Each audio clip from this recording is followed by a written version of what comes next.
Buenos días, realmente un privilegio estar entre el mundo especializado en la libre competencia y hablando de un tema interesante, el famoso Estado empresario. Yo recuerdo hace muchos años tomaba licenciatura en esta facultad y todos los alumnos estudiaban Estado empresario cuando les tocaba por sorteo yo preguntar. Entonces, un día me acerco a alguien y le digo, ¿por qué preguntan? ¿Por qué ustedes esperan que yo le pregunte Estado empresario? Bueno, usted, señor, dice, usted escribió sobre esto, por lo tanto nosotros estudiamos esto. Y era una cosa muy injusta, porque yo preguntaba de libre expresión, de igualdad, de seguridad social, y ellos estudiaban nada más que Estado empresario. Con lo cual tuve que ajustar un poco el criterio. Es realmente un privilegio y parece que voy a ser el único que va a entrar en un estado de neutralidad en esta posición, porque tenemos dos opositores a la AFP estatal y curiosamente, paradojalmente, parece que sería yo el neutral. ¿Y por qué neutral? Porque frente al tema constitucional siempre se acuña una especie de consigna, que la Constitución impediría realmente que el Estado tome decisiones, se expanda, acuda en ayuda del necesitado y, por cierto, impide del todo la creación de una empresa estatal. Es una especie de consigna que se repite ahora con ocasión de la discusión de una posible nueva Constitución. Y cuando uno le aclara a la gente que nunca el Tribunal Constitucional, por ejemplo, cuyos ministros tenemos aquí presentes, buenos días, ha dictado una sentencia deteniendo un proyecto de ley o deteniendo un proyecto de ley que expanda el giro del Estado empresario o que cree una nueva empresa, entre otras razones porque este es el primer proyecto que realmente, yo creo, Andrés, durante la vigencia de la Constitución del 80 se envía para la creación completa de una AFP estatal. Entonces, yo diría, ¿qué hemos tenido en el pasado? Voy a tratar de dar una especie de marco al Estado empresario breve y después ir a dos o tres reflexiones sobre el proyecto de AFP estatal. Nosotros hemos tenido en el pasado, cuando el Estado ha querido tomar alguna actividad empresarial adicional a la que le permite el giro respectivo, simplemente lo hacía fácticamente. Es lo que nosotros constatamos durante la década de los 90, el Estado a través de asociaciones, decisiones fácticas, contratos, sencillamente se tomaba una actividad empresarial. Y durante esa década hubo mucho litigio en el plano administrativo y judicial porque no se hacía a través del requisito del artículo 19-21, inciso segundo, es decir, una ley de quórum calificado, como aquí se está haciendo.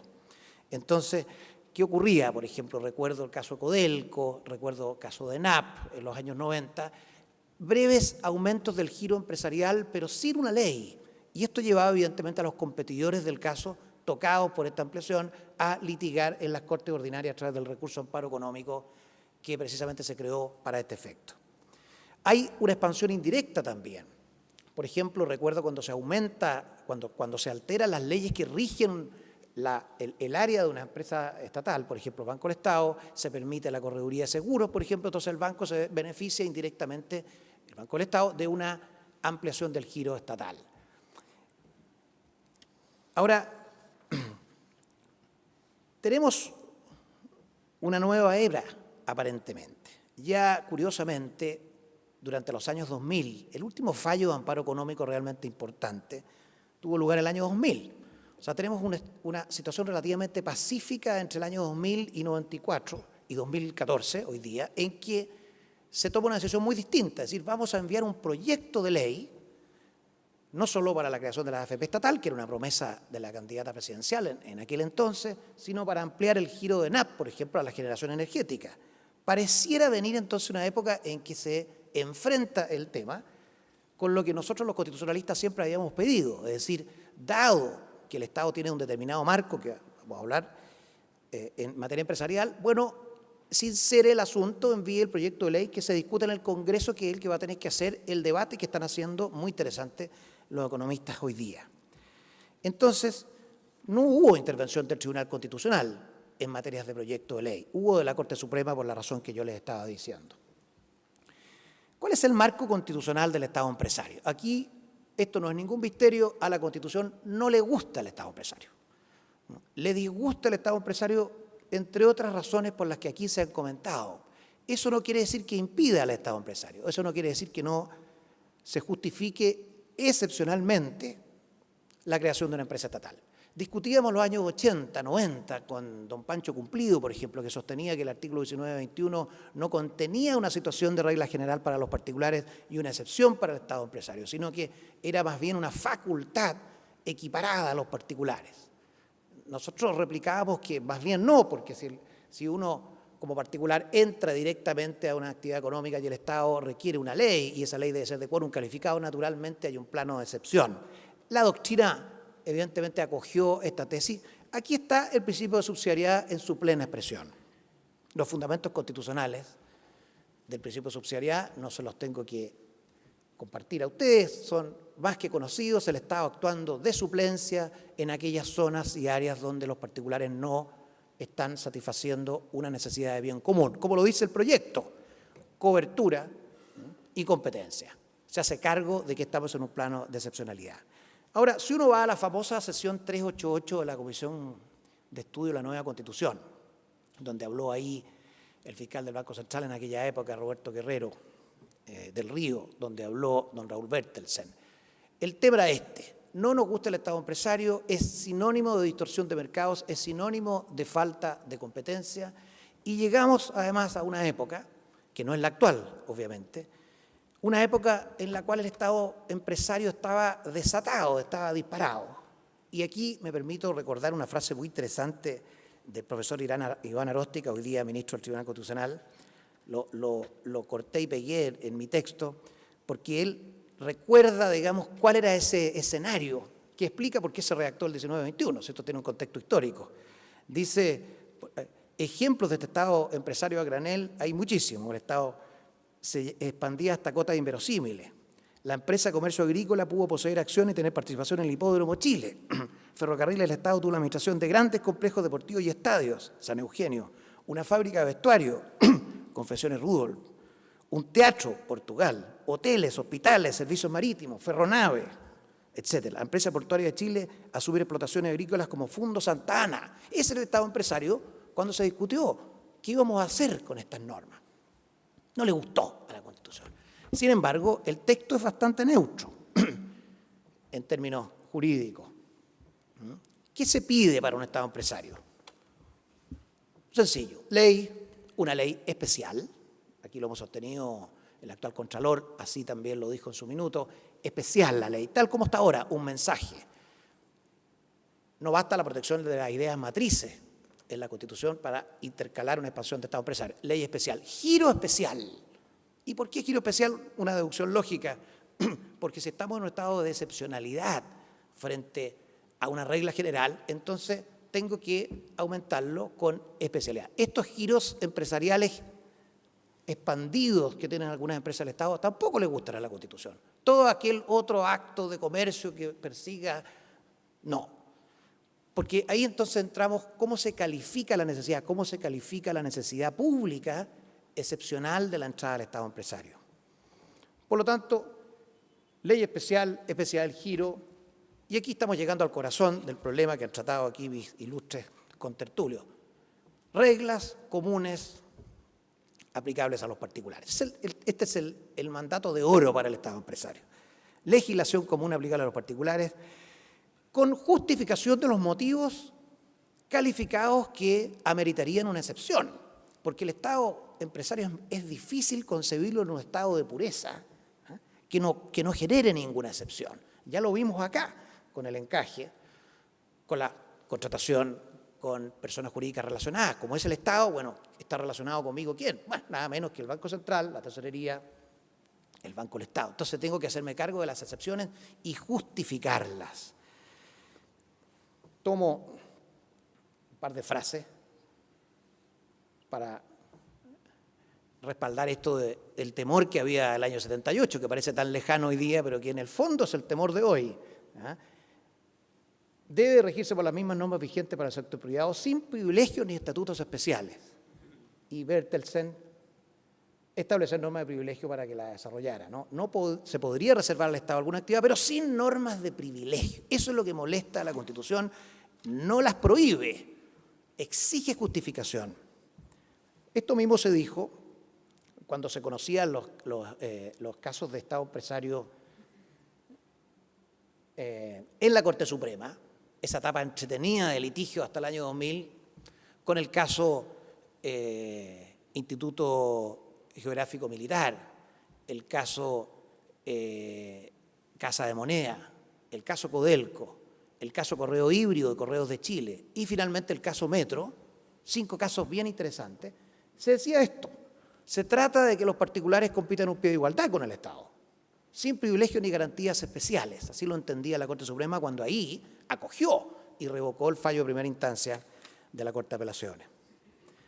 Ahora, ahí está entonces el respaldo normativo que ustedes conocen de sobra, el artículo 19, inciso segundo. Vamos a los estándares constitucionales actuales para justificar los motivos calificados. Yo diría, este es un tema bastante más largo. ¿Qué actitud tiene el Tribunal Constitucional frente al análisis de un concepto como este? Motivos calificados que deberán justificarse por ley de quórum calificado. ¿Qué hará el Tribunal Constitucional frente a esto? Supongamos que hay alguna controversia. El que califica los motivos es el legislador. Mitad más uno, quórum calificado. Ese es soberano. Pero el tribunal podría eventualmente pronunciarse. Yo creo que el tribunal tiene hoy día instrumentos más sofisticados y más sanamente intrusivos en este tipo de calificaciones. No está citado acá, pero existe precedentes en el último tiempo del tribunal haciendo calificaciones de medios y fines. Lo hizo con 2 casos, el fallo People Meter 2012 y 2013. Cuando hay una justificación demasiado liviana, podría eventualmente el tribunal decir algo. La realidad es que ha sido diferente. El último fallo que tenemos es este. Perdón, esto es una cita. Perdón, sí, es lo que hace el fallo. No citan aquí me honra con esa cita. Pero ¿qué es lo que dice?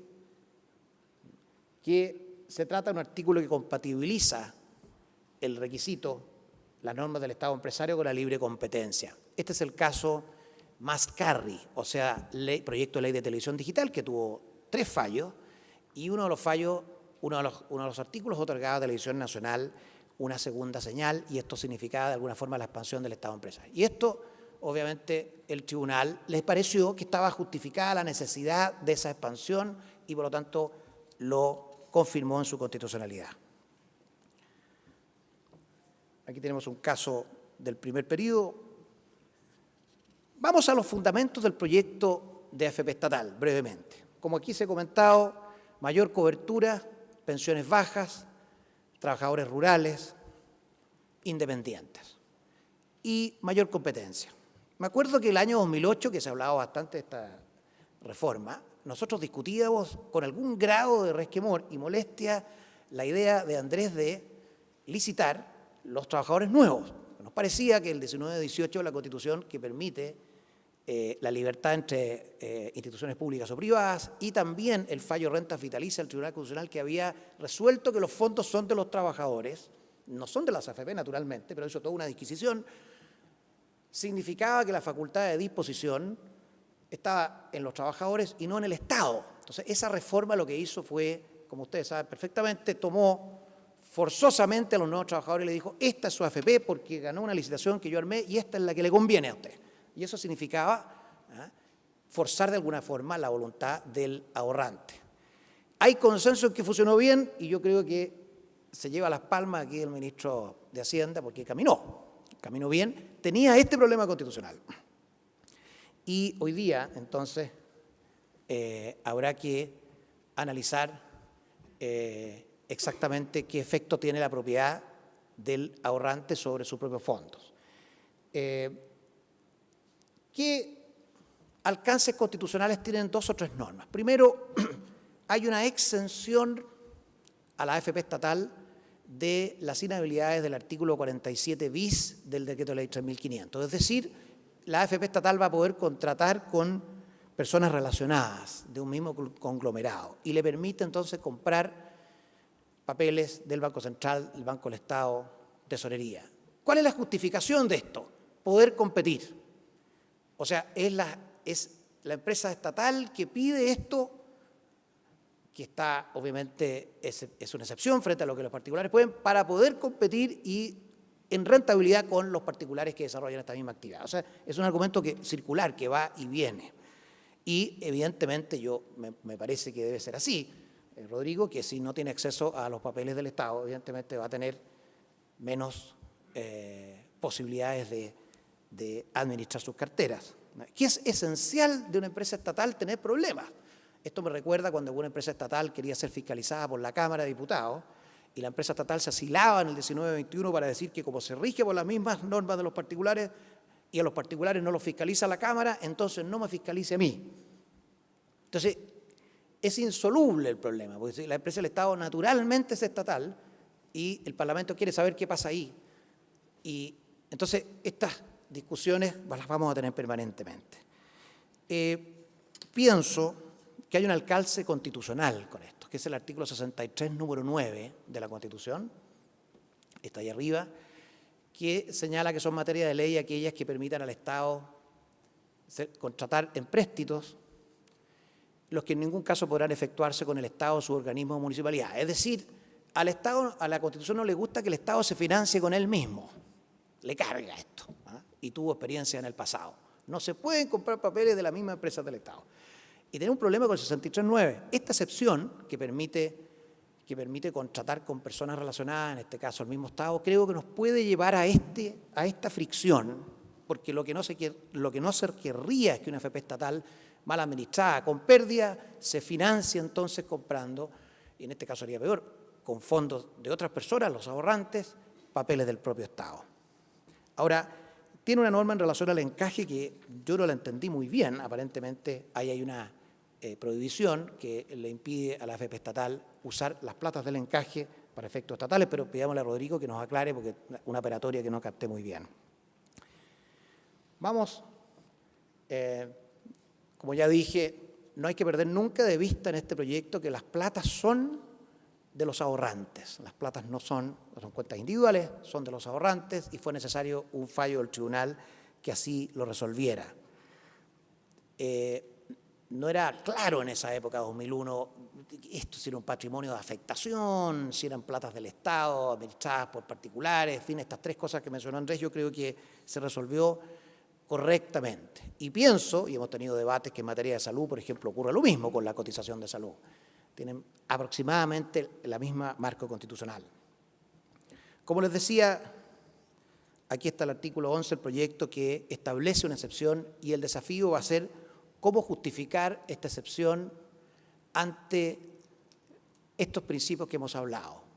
Son necesarias estas excepciones por motivos calificados y esos motivos calificados están orientados a los objetivos del proyecto. Y si no soy capaz de justificarlo, esto en el Congreso, por supuesto, entonces no estoy realmente satisfaciendo el estándar constitucional de esta primera empresa estatal creada o vías de crearse bajo la Constitución de 1980. Muchas gracias.